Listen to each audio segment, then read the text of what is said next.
This whole 5 chapters is for people who have zero financial background. So today I'm going to talk about 3 financial books and 3 business books for you to find out. And I'm going to reveal the last financial book, which is amazing in the end, that I'm currently reading right now. The first book is called Financial Affairs of the Common Man by Anil Lamba. The reason why I like people to start off with this book is because Anil Lamba's main priority is to break down finance in the most simplistic way possible.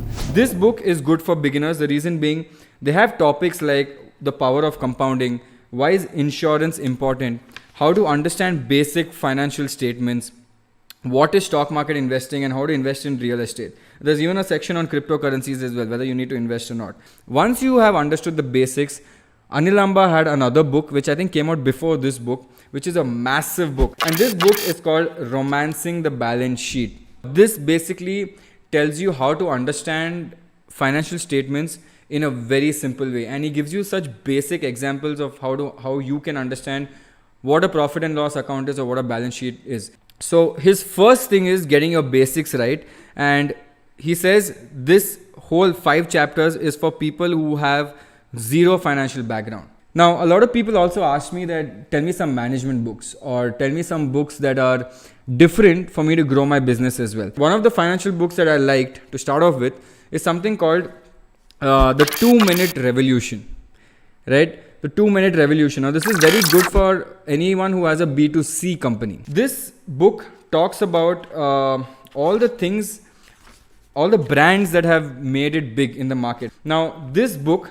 it's called Lean Analytics, right? It's written by Alistair, Croll and Benjamin Yoskovitz, but it basically says how to use data to build a better startup faster. The reason why I like this book is it only talks about how data is super important, right? And how to not fool yourself when you read data. Now, this is a slightly older book that I had got. Again, slightly B2C focused, and this is called Traction. Okay, this book is called Traction. Traction means if I have a company and it's a B2C company, traction means pulling as many audience as possible to that company. This book basically talks about all the different channels you can use for traction. This is a good basic book for all the guys who want to learn about marketing. This is super important. Now, coming to the last book which I'm reading right now, which I'm in love with actually. It's called How to Make Money in Stocks. Okay, updated 4th edition. By William O'Neill. It talks about a study that was done from 1880s to 2009. It talks more about technical analysis in the first few chapters and then moves on to the normal stuff about stock picking secrets. If you use this, he talks about the charting mechanisms. He talks about the CAN-SLIM model that he has created, which is beautiful. After the CAN-SLIM model, he starts talking about how to be smart when you're investing, not just put money like an idiot. How to be smart with money management, diversifying, how to take out your profits when you're going up, how to identify when the stock market is going up.